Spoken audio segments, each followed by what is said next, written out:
Buenos días, Marcio. Muchas gracias a todas las personas que están conectadas a esta hora.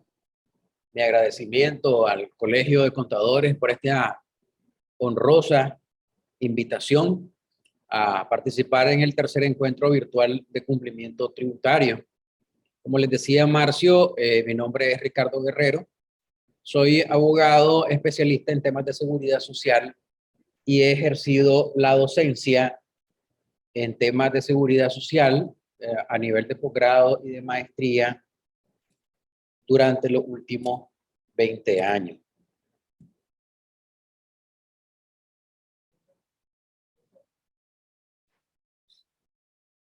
Permítame, aquí quiero adelantar, pero...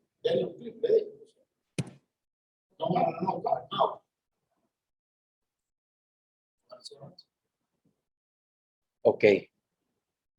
Como le decía Marcio, mi nombre es Ricardo Guerrero.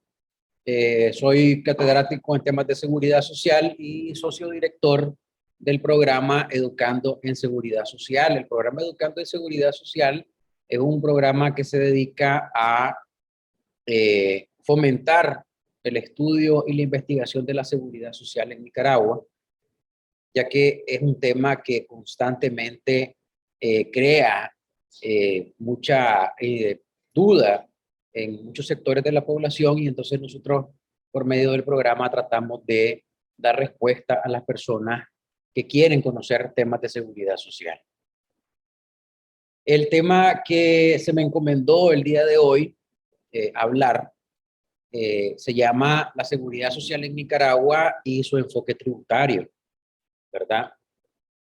Yo me quedé pensando en el tema porque, si bien es cierto, muchos colegas, no solo abogados, también contadores,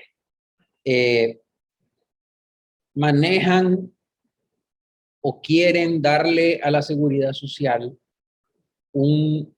algo como que está equiparado al tema de los impuestos. Yo, en ese sentido, les voy a dar mi opinión muy franca en relación a lo que es el tema tributario y su diferencia con la seguridad social. Es muy importante que la gente conozca que Nicaragua ha tenido dos leyes de seguridad social únicamente. La primera es la que se creó cuando nació el sistema de seguridad social en Nicaragua en 1955, que entró en vigencia ya plenamente en 1957. Y esa primera ley, que es el decreto número 261, estuvo en vigencia de 1957 hasta 1982. En 1982 nacieron los decretos 974 y 975, ley y reglamento respectivamente. Se les conoce como ley y reglamento a pesar de que fueron creados por medio de un decreto, porque en 1982 la Junta de Gobierno de Reconstrucción Nacional tenía facultades legislativas. Esos dos decretos, el 974 y el 975, que son publicados o están publicados en la Gaceta Diario Oficial número 49 del 1 de marzo de 1982, son los que están actualmente vigentes. Por ahí todavía a estas alturas del partido he escuchado a gente que me pregunta que qué pasa con la ley 539, la ley de seguridad social del año 2005. Si ustedes buscan en internet la ley 539, la van a encontrar inclusive hasta publicada en la Gaceta. Sin embargo, esa ley fue declarada inconstitucional por la Corte Suprema de Justicia en el año 2005, cuando se dieron aquellos acuerdos famosos que tal vez ustedes recuerdan, conocidos como la Ley Marco. Así que no vayan a invocar la Ley 539 porque eso está declarado inconstitucional por la Corte Suprema de Justicia. Yo siempre trato de explicar que también entiendo yo que tiene un enfoque tributario, la parte constitucional que nace de la seguridad social. Muy interesante la la presentación del maestro que estaba antes de mi persona, porque estaba hablando de procedimientos administrativos, también les voy a hablar un poco de eso yo, porque tiene que ver en relación a lo que, cómo se garantizan los derechos de los asegurados, de los empleadores, de los pensionados inclusive, ante un posible procedimiento administrativo que debe de concluir o debería de concluir en una vía judicial. No debemos de perder de vista nosotros, los profesionales del derecho, los contadores o cualquier persona que esté interesada en conocer temas de seguridad social, no debemos de perder de vista el, el principio o los derechos constitucionales que están contenidos en la Constitución, valga la redundancia, relacionados a la seguridad social. La seguridad social tiene que tener una protección integral frente a las contingencias sociales de la vida y el trabajo que pueden sufrir los trabajadores, ya sea en estado activo o en estado cesante. El hecho de que yo haya dejado de cotizar a una empresa no quiere decir que perdí mis derechos. Yo me convierto en un asegurado cesante con X cantidad de semanas cotizadas, que eso me puede llevar a mí a reclamar determinado derecho en algún momento. Por ejemplo, ayer estaba viendo una noticia de un trabajador que falleció en un campo agrícola en Costa Rica. Esa persona falleció bajo una condición se podría decir, de un accidente de trabajo en Costa Rica. Pero esa persona dejó, o es muy probable que haya dejado aquí en Nicaragua, núcleo familiar. Entonces, si esa persona dejó un núcleo familiar, lo primero que yo escribí en la red social donde se publicó la noticia, yo escribí que es importante saber que la gente conozca, los familiares, su núcleo familiar conozcan que cuántas semanas cotizadas dejó esa persona. Porque al haber fallecido en un accidente en Costa Rica, esa persona puede generar un derecho aquí en Nicaragua tanto para su viuda, para su compañera de vida, para posibles huérfanos o para un ascendiente. Entonces, esa protección integral que da la seguridad social en Nicaragua, debemos de empezar por los artículos de la Constitución que señalan cuáles son la protección que brinda el Estado por medio de la seguridad social en Nicaragua a los trabajadores, a los empleadores y a los pensionados en determinados casos. En el artículo 105, párrafo segundo de la Constitución, ¿verdad? A mí siempre me gusta que mis alumnos, enseñarles a mis alumnos, igual que me enseñaron a mí, dónde está la sustancia del artículo. Si ustedes se fijan en el artículo 105, ¿verdad?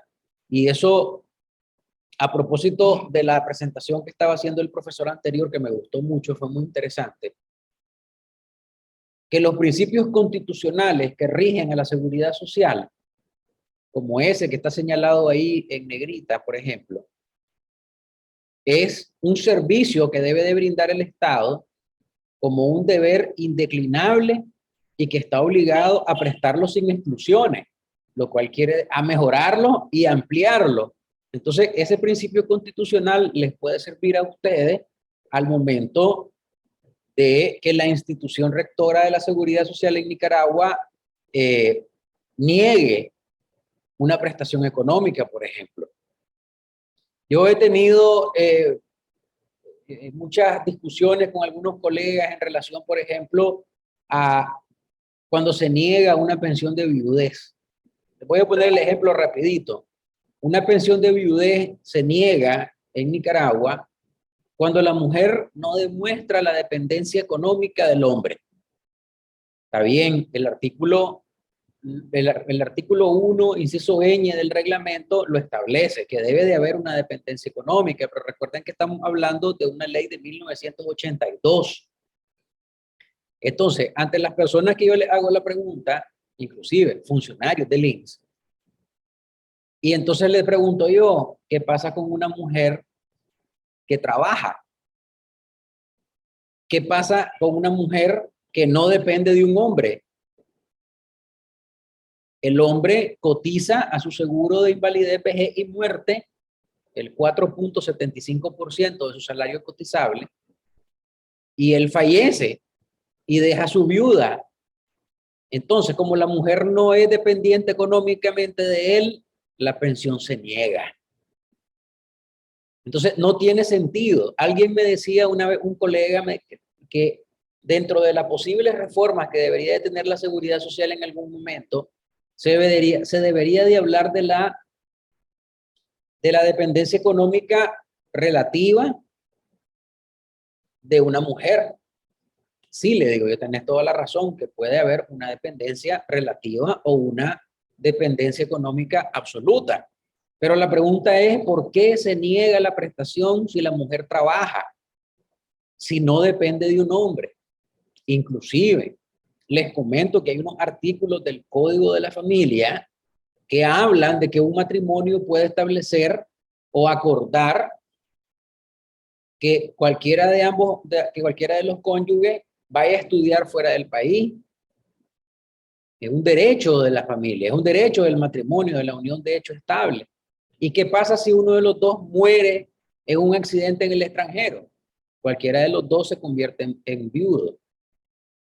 Entonces, si no había dependencia económica, la prestación de viudez es negada.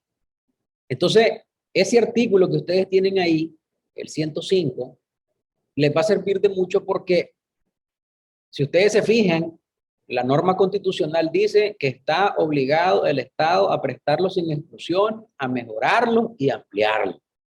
Entonces, ante un posible recurso de amparo, una demanda contenciosa administrativa o una demanda laboral, que ahora los jueces del trabajo tienen la facultad de conocer judicialmente, valga la redundancia, temas de seguridad social, es muy importante que se invoquen estos artículos constitucionales ante la posible violación o negación de una prestación económica. En virtud del tema de la seguridad social y su enfoque tributario, no debemos de perder de vista que existe en Nicaragua desde 1955 un sistema de seguridad social obligatorio. Es un servicio público de carácter nacional y su único objetivo es la protección de los trabajadores y de sus familias ante las contingencias propias de la vida. Los accidentes de trabajo, la muerte, los accidentes comunes, la maternidad. Entonces, no debemos de perder de vista que existe un sistema de seguridad social obligatorio por medio del cual los empleadores están obligados a descontar, que vamos a ver las tablas ahorita, la cuota que le corresponde a los trabajadores, ya sea por el seguro, para cubrir el seguro de IBM y para cubrir el seguro de salud, que es el que se conoce como seguro de enfermedad maternidad.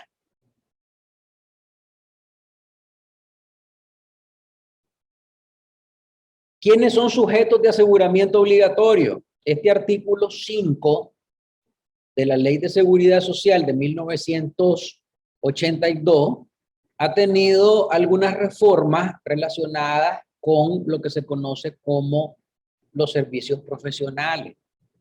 Hay cualquier cantidad de sentencias donde el INS ha intentado asegurar a los profesionales independientes que están realizando una consultoría, encuentran el contrato de servicios profesionales y le aplican el artículo 5 del decreto 974 y le dice, usted es un trabajador de esta empresa y entonces usted debe inscribirse a la seguridad social, multan al empleador y sucede que se activan los procedimientos administrativos muy parecidos a lo que mencionaba el profesor anterior en temas de seguridad social, con la única diferencia de que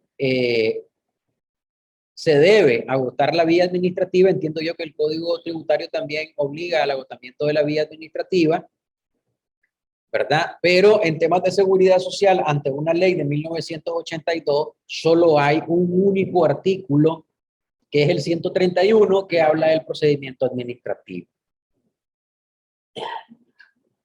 Ahí en esa tabla, a propósito del enfoque tributario, pero como les dije yo, mi opinión muy particular es que no debemos confundir a la seguridad social como un tributo. Ya más adelante les voy a explicar también la diferencia, ustedes la deben de conocer mejor que yo, lo que es el tema tributario en relación a lo que son los impuestos, tasas, contribuciones especiales que están contenidos esos conceptos en el Código Tributario. Si ustedes se fijan en esa línea de tiempo de lo que es la evolución histórica de la contribución al seguro de IBM, la tasa de cotización ha ido aumentando en el tiempo. En el caso de los tributos que se cobran aquí en Nicaragua, no ha habido una evolución en aumento como en el caso de las tasas de contribución del seguro de IBM de la Seguridad Social en Nicaragua. ¿Cuál es la gran diferencia? La gran diferencia radica en que la ciencia actuarial de la seguridad social establece que en el caso del seguro de IBM, las tablas deben de ser progresivas para poder garantizar que el sistema de seguridad social sea sano financieramente y pueda tener la suficiencia financiera para poder pagar las pensiones. Recuerden que el sistema de seguridad social de Nicaragua es un sistema de seguridad social público y fue creado como se creó en 1883 en Alemania por el canciller de hierro, el Otto von Bismarck, que fue el que creó el sistema de reparto, que es el que nos rige a nosotros y en la mayoría de sistemas de seguridad social del mundo. Ahí pueden ver las tablas actuales que fueron modificadas por el decreto 06-2019 de febrero del 2019, donde hubo una separación entre la modalidad integral, que son los empleadores que tienen igual o menor cantidad de 50 trabajadores o más de 50 trabajadores. Los que tienen más de 50 trabajadores son los que están aportando un poco más. En el caso del empleador, aporta el 22.50, el trabajador el 7, el Estado el 1.5, y en el caso de los trabajadores que tienen menos de 50 trabajadores, el empleador aporta el 21.50. Como pueden observar, el trabajador, en el caso del aporte integral del IBM, sí hubo un aumento del 4.75, pero en el caso del seguro de enfermedad-maternidad, ustedes pueden observar que el aporte del trabajador del monto de su salario para su seguro de enfermedad-maternidad es del 2.25. Si ustedes buscan la línea de tiempo del aumento de la tasa de contribución del seguro de enfermedad-maternidad del 2.25, tiene más de 25 años de estar inamovible. Eso quiere decir que cada trabajador aporta, de cada 100 Córdoba, aporta 2 Córdobas con 25 centavos para el seguro de enfermedad-maternidad. En este caso, la otra modalidad que existe es la modalidad de IBM-RP, invalidez, vejez, muerte y riesgos profesionales. Si ustedes se fijan, no existe enfermedad-maternidad. ¿Por qué en esta modalidad no hay enfermedad-maternidad?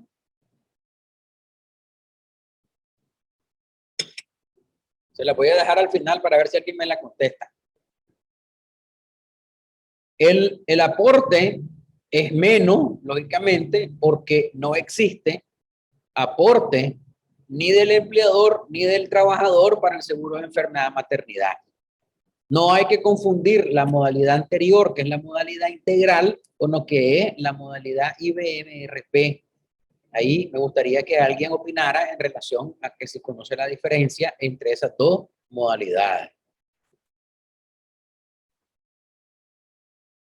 Aquí quiero, como les decía, el tema tributario de la seguridad social, a mi criterio estrictamente profesional, no debe de confundirse como un impuesto, como una tasa, como una contribución. Al final hay un criterio uniforme de que sí es una contribución especial, pero no es una contribución especial desde el punto de vista del Código Tributario. Ya les voy a explicar por qué. Ahí pueden observar ustedes lo que es la clasificación, el concepto y la clasificación de lo que son los tributos por parte del Código Tributario. Y si ustedes se fijan al final del artículo, habla de contribuciones especiales.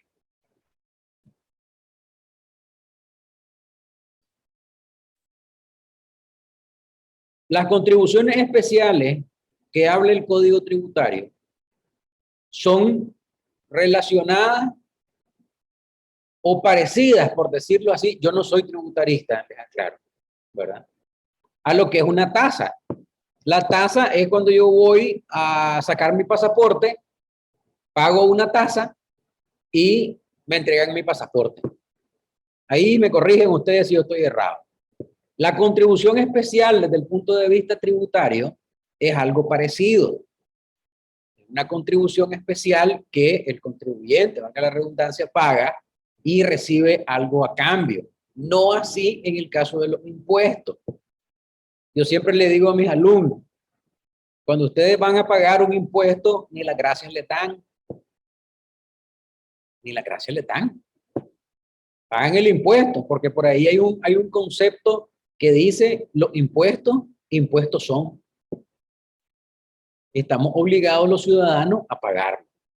¿Cuál es la gran diferencia con la seguridad social? Y ahí es donde yo me robo el concepto del Código Tributario y así se lo explico a mis alumnos. Me robo el concepto de contribución especial. ¿Por qué me lo robo?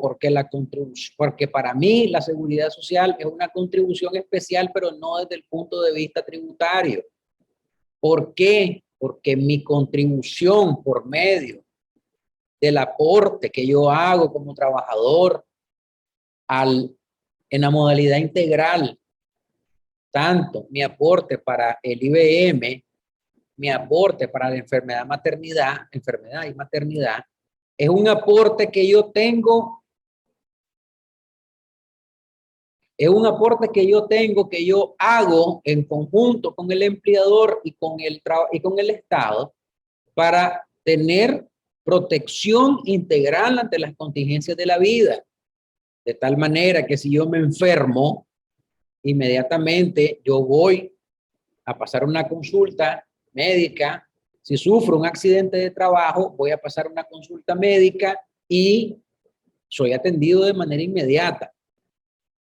Entonces, ese es el criterio muy particular mío como profesional cuando le hablo de la contribución especial que nosotros hacemos a la seguridad social y desde ningún punto de vista debe de entenderse o debe de confundirse con un tema tributario.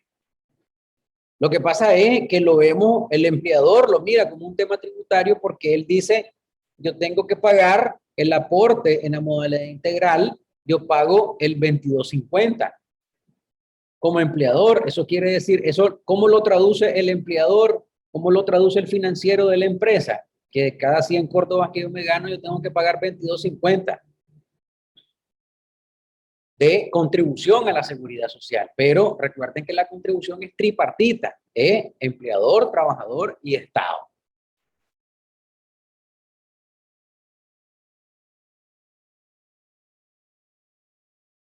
¿Tiene relación la seguridad social con la parte tributaria? Sí, lógicamente que tiene que ver porque siempre la seguridad social tiene algunas, por ejemplo, exenciones en el caso de los jubilados y de los pensionados. las personas que están gozando de una pensión de vejez no pagan ningún tipo de impuesto.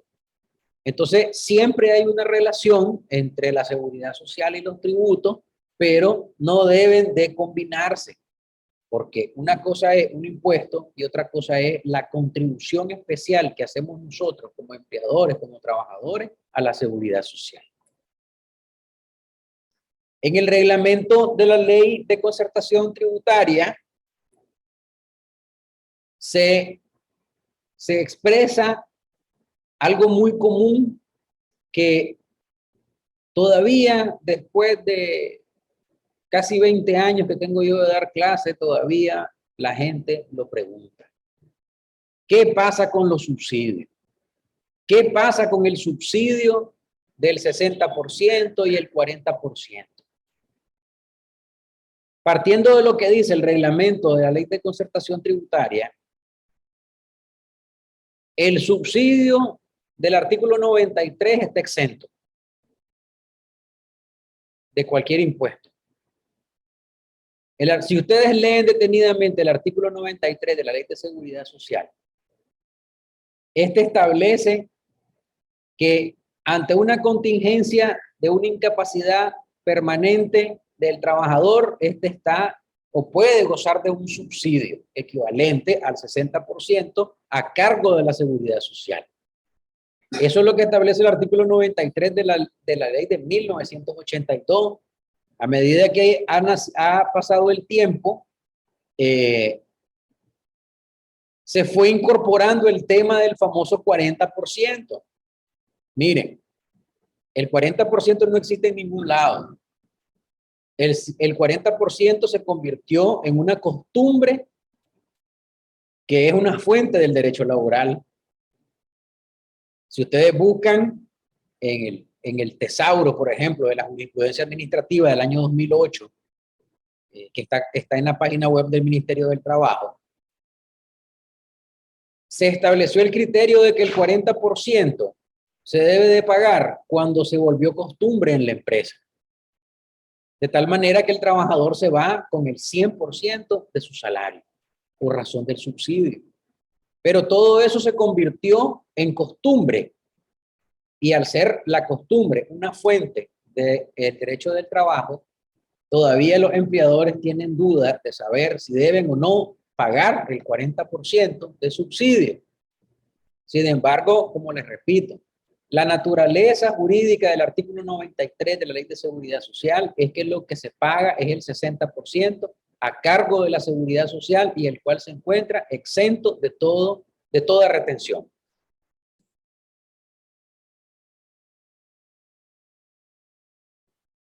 Esa consulta que ustedes ven ahí es lo que les acabo de mencionar ahorita. Está en el tesauro de la jurisprudencia administrativa. Recuerden, pues, a los que son contadores, a los que son abogados, la jurisprudencia administrativa es un criterio que estableció el Ministerio del Trabajo en base a una consulta de un empleador. ¿Sirve como referencia? Claro que sirve como referencia porque es el criterio del ministerio. Ahí lo que está diciendo el ministerio es que el empleador está obligado a pagar el 40% única y exclusivamente si es una costumbre. Y ojo. Si ustedes se fijan, el artículo 93 expresa que el subsidio se empieza a pagar a partir del cuarto día, cuando es un accidente común. Pero por ahí andan unas sentencias recientes de la excelentísima Corte Suprema de Justicia, donde estableció en un caso muy particular, la sentencia no es erga omnes, que es ilegal que un empleador le quite a un trabajador días de vacaciones o el salario cuando el médico prescribe reposo menos de 3 días. Entonces, tienen que tener cuidado con eso. La Corte le dio la razón al Ministerio del Trabajo porque fue por una inspección que hizo el MITRAP a un empleador donde encontraron que un trabajador presentó una orden de reposo de 48 horas le aplicó el artículo 93 de la Ley de Seguridad Social y le dijo, el INSS tiene la obligación de pagarte el subsidio a partir del cuarto día, pero como vos venís con 48 horas y no tenés derecho al pago del subsidio, entonces te lo voy a quitar a cuenta de vacaciones. Resulta que la persona no tenía vacaciones y se lo quitaron contra salario. Llegó una inspección del MITRAP, los multó, el empleador, creyendo que tenía la razón, agotó la vía administrativa, se fue a la corte y la corte le dijo, no tenés razón, es inhumano. Inclusive, dijo la corte en la sentencia, que le toque sus vacaciones o el salario de un trabajador cuando llega con una orden de reposo de 48 horas o de 24 horas. Así que mucho ojo con eso. Esa es una consulta que se le hizo a la Corte Suprema de Justicia en su momento relacionada a la retención del 40%. La retención del 40%, si es costumbre del empleador pagar, el complemento del subsidio para que el trabajador se vaya con el 40%, se vaya con el 100%, perdón. Es que el 40% sí tiene retención cuando ese subsidio supera los 8.333.33 córdobas. O sea, más de 100.000 córdobas al año. Ahí yo no soy muy ducho en eso porque yo no soy contador, pero eso es lo que intentó decir la Corte en la consulta. Si supera el monto que está exento, entonces sí le tenés que retener el 40% al subsidio. Bueno, yo ahí he concluido, no fue muy larga mi presentación porque fue un poco difícil querer hacerle una comparación o un enfoque tributario a la seguridad social, porque pues como les decía al principio, a mi criterio la seguridad social no tiene mucho que ver con los impuestos. Sin embargo, es un tema muy interesante que a muchas personas les interesa, el tema de la seguridad social, porque en algún momento nosotros tenemos el sombrero del empleador o tenemos el sombrero del trabajador, y en ambos casos debemos de conocer cuáles son nuestros derechos y cuáles son nuestras obligaciones. No sé, Marcio, si tienen alguna pregunta, con mucho gusto le evacuamos. Ok, perfecto, ¿verdad? Agradeciendo, maestro Ricardo, ¿verdad? Por la información que ha compartido. Y por acá hay unos, bueno, comentarios y preguntas a la vez. De parte de la licenciada Xiomara Pichardo. De igual forma, dice, al momento de solicitar la pensión ascendente, los padres deben de demostrar que dependía del asegurado. Eso es la relación que hacía con el ejemplo de la pensión pensión de viudez. de viudez. Así es, sí, así es.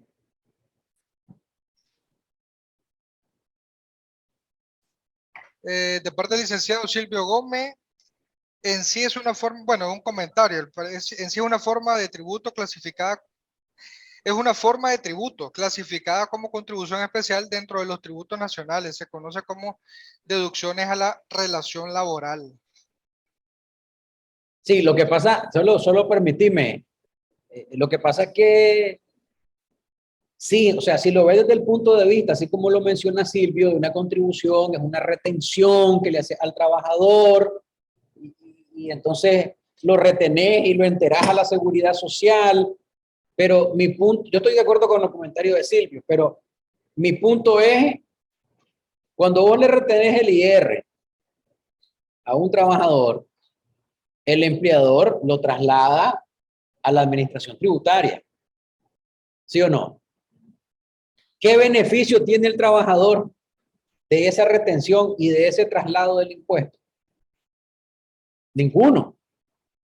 Porque entonces te van a aplicar la teoría de los impuestos y te van a decir, sí, es que el impuesto que vos contribuís se va a una masa del total de todo lo que nosotros recaudamos y entonces yo con eso construyo hospitales, carreteras, ¿sí o no? Entonces es ahí donde radica mi no percepción con lo que dice Silvio en relación al impuesto, a la contribución especial. A mí me retienen, el empleador paga, pero yo tengo un derecho inmediato a acceder a cualquier prestación de corto o mediano plazo en temas de seguridad social. Ok. Ahora, otro comentario de parte del licenciado Carlos Bejarano. La seguridad social es un impuesto, ya que los servicios que presta, bueno, son de muy mala calidad, la atención médica no es inmediata, dan cita 3, 4 meses después, lo que obliga a los trabajadores a buscar servicios médicos privados. Lo paga porque lo paga, aunque no te gusten los servicios que brindan, ¿verdad? Un comentario del licenciado Carlos. Otro comentario por acá del licenciado Jonathan Uriel, a manera de comentario, la carga patronal es un impuesto considerando que el empleador no recibe ningún beneficio ni retorno sobre dicha contribución especial. Ni Espera, tampoco, permitime. Ahí sí voy ¿cómo es la palabra? Voy a diferir con lo que dice él. A replicarlo. El empleador recibe un beneficio directo con su contribución, por ejemplo, en el caso del aporte del seguro de riesgo profesional. ¿Qué pasa si el trabajador se accidenta y pierde una pierna en el accidente y no estaba asegurado? ¿Qué pasa? A ver, Marcio, ¿qué pasa? ¿Qué tenés que hacer? ¿Qué le van a hacer al empleador si no tenía asegurado al trabajador?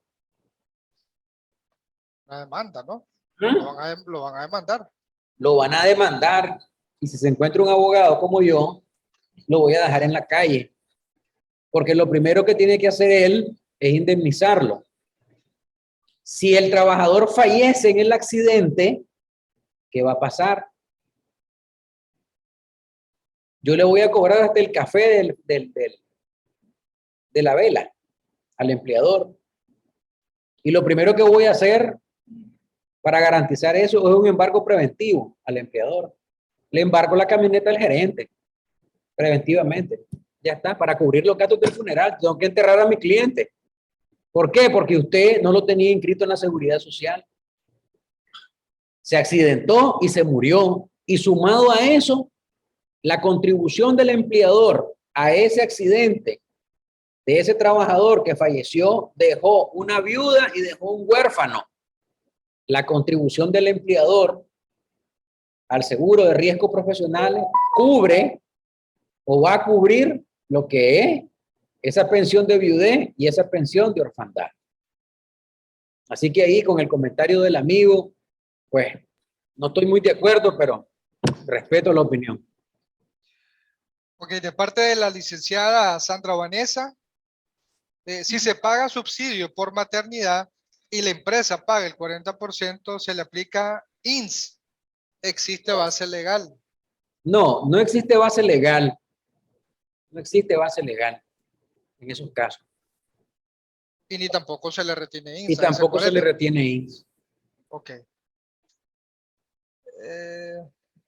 El licenciado Jonathan Guriel Díaz dice que si puedes compartir la sentencia de la corte. Me imagino que se refiere al caso que presentó el último, donde la sentencia decía de que era inhumano, ¿verdad? Hacer la deducción de las 48 horas de reposo. Sí, yo le voy a mandar la sentencia al colegio para que la hagan circular, pero ojo, aclaro. La sentencia es un caso particular. No tiene carácter de erga omnes, no es de aplicación general. ¿Es importante leerla? Sí, es importante leerla. ¿Por qué? Porque es el criterio del máximo órgano de justicia de este país en relación a los famosos 3 días de carencia.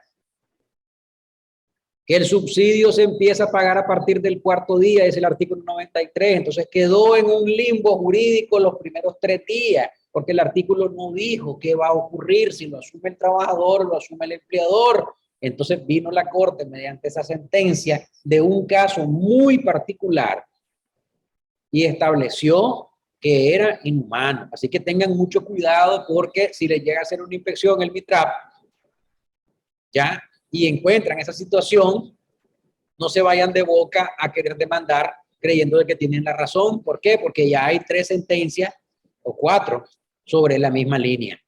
Así que tienen que revisar sus políticas en relación a qué ocurre cuando un trabajador llega con una orden de reposo de 24, de 48 o de 72 horas. Ok.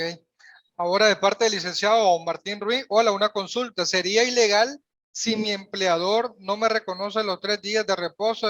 Ya no es un lujo ya no es un, bueno, dice lujo, ni vacaciones, según la sentencia 404/2016. Léela otra vez, Marcio, por favor. Una consulta, dice, ¿sería ilegal si mi empleador no me reconoce los 3 días de reposo? Miren, recuerden que la sentencia, como vuelvo a decir, es un caso muy particular. No causa jurisprudencia por el momento. Bajo el criterio de la Corte, yo le diría que sí es ilegal. Pero como no está escrito en ninguna norma, el empleador me va a decir a dónde dice que yo estoy obligado a asumir los 3 días. En ningún lado. Porque el artículo 93 lo que dice es que el pago del subsidio a cargo del INSS es a partir del 4.º día cuando es enfermedad común. Ok. De parte del licenciado Carlos Ramón, dice, buenas tardes, doctor, una consulta. Cuando el trabajador no está cotizando, pero sin embargo ya cumplió con 1000 semanas, si este fallece, tiene derecho a gasto funerario. Sí, claro, con 1000 semanas él tiene derecho, pero a ver, fíjense bien, tienen que, el subsidio de funeral, para tener derecho al subsidio de funeral, la persona tiene que tener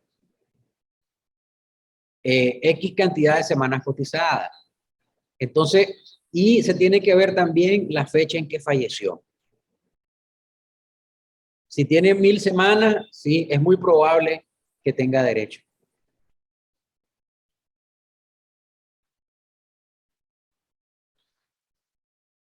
Ok. Ahora de parte del licenciado Javier Amoretti, cuando el trabajador se accidenta, el Seguro Social asume el subsidio desde el primer día. Así es. Esto es el caso, sí, del De accidente accidente. laboral. De accidente laboral, así es. Ok. A partir, asume a partir del día siguiente. Así dice el artículo. Fíjense bien, una vez hubo una consulta de un empleador porque el trabajador se accidentó después de mediodía. ¿Y qué preguntó el empleador? Pregunta malvada de por sí, ¿verdad? Como él sabía que el artículo dice que el pago es a partir del día siguiente, entonces el empleador preguntó que quién le iba a pagar al trabajador la media mañana que trabajó, que él no le iba a asumir. Entonces, ante esas preguntas malvadas, yo simplemente le digo al empleador, mira, le digo, si bien es cierto, no dice que no le vas a pagar la media mañana, ya se ganó la media mañana porque la trabajó, porque se accidentó después de mediodía, ¿sí o no? Por humanidad, pagáselo. Mira que él se accidentó, y si ustedes revisan la teoría de los accidentes de trabajo y su evolución histórica, los accidentes de trabajo se producen por la acción continua de un trabajo, valga la redundancia, que yo estoy haciéndole al empleador. Y si se murió, a media mañana, ya, entonces es complicado, pues, pero para mí, yo en ese sentido, yo hago a un lado el derecho, y yo le digo al empleador, mira, pagáselo mejor, pagáselo. No te cuesta nada. ¿Qué ganas con negarle media mañana de salario? Porque el artículo lo que dice es que se empieza a pagar a partir del día siguiente. ¿Ya? Ok. De parte del licenciado Ricardo Aragón, ¿puede el Estado ir en contra del patrimonio de la empresa a través del INSS? Obviamente. Me imagino que esta pregunta viene respecto a la fiscalización, ¿verdad? Cuando ya hay multa, hay ajustes, que si puede el Estado ir en contra del patrimonio de la Sí, sí empresa. puede. Sí puede ir contra el patrimonio. Ok. A ver, recuerden que los títulos que emite el INSS para cobrar una deuda son títulos que prestan mérito ejecutivo. O sea, es igualito que una deuda de un banco. Y el Código Penal, en el artículo 313 y el 314, te manda a la cárcel si no pagas la seguridad social. Sí, está regulado por el código. La licenciada Yajaira Marixa, las sentencias establecen que debe ser asumida por el empleador. Sí, en el caso que mencionaba aquí el doctor Guerrero, ¿verdad? Esa sentencia dice que él debe ser asumido por el empleador en el caso del reposo de las 48 horas. Debe de ser asumido por el empleador. Dice la Corte que es inhumano que un trabajador que está con una orden de reposo emitida por un médico de su empresa médica previsional, pues le toque sus vacaciones y su salario. Él se tiene que ir a su casa con goce de salario. Así dijo la Corte en la sentencia. Ok, acá es otro comentario del profesor Silvio Gómez. El MITRAP, estimado doctor, dice procede con el numeral octavo de los principios fundamentales. En caso de conflicto o duda sobre la aplicación o interpretación de las normas del trabajo legales, convencionales o reglamentarias, pero prevalecerá la disposición más favorable al empleador. Por ahí se le bajará el MITRAP adicionado a la ley por la costumbre. La licenciada Socorro, buenos días, aunque no esté jubilado, aplica siempre el derecho a los gastos funerarios. Sí, claro, claro. Es un asegurado cesante. Si la empresa cerró por orientaciones del gobierno y se me cierra operación, inmediatamente el INSS puede cobrarme. La deuda del INSS tiene prelación ante cualquier deuda. Sí puede, claro, tiene prelación. O sea, primero van a pagar la seguridad social. Ok, perfecto, ¿verdad? Tal vez solamente para terminar, maestro, si no hay alguna otra pregunta, quiero ver por acá, solamente hacer referencia dónde está la base legal, ¿verdad? Para los recursos administrativos en los temas de seguridad social. Ah, sí, sí. A ver, miren, permítanme rapidito. En el decreto 974, en la ley de seguridad social, solamente el artículo 131 habla de los recursos administrativos.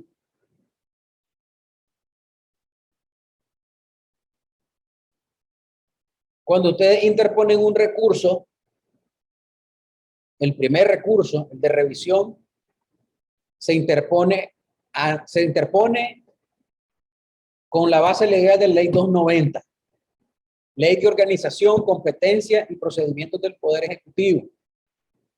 La seguridad social tiene 3 recursos administrativos: revisión, apelación y revisión otra vez. La última revisión se hace ante el Consejo Directivo del INSS como máxima autoridad, y esa revisión está regulada en el artículo 131 del decreto 974. Sin embargo, el artículo tiene una debilidad. ¿Cuál es la debilidad? Que el artículo 131 te dice en cuánto tiempo tenés que ir al consejo, pero no te dice en cuánto tiempo el consejo tiene para resolver. Entonces ahí entra otra ley en juego, que es la ley 350, que dice que todo organismo administrativo tiene que resolver en 30 días. Entonces ahí es donde se aplica. Ya llevas 3 leyes: la ley de seguridad social, la ley 290, lleva la ley 350, la ley de la jurisdicción de lo contencioso administrativo. Y a propósito de lo que decía el maestro anterior, los 3 recursos, o sea, todo el periplo de recursos que vos hacés, si vas a acceder a la vía judicial, dice el Código Procesal Laboral y de Seguridad Social que tenés que agotar la vía administrativa de manera obligatoria para poder acceder a la vía legal.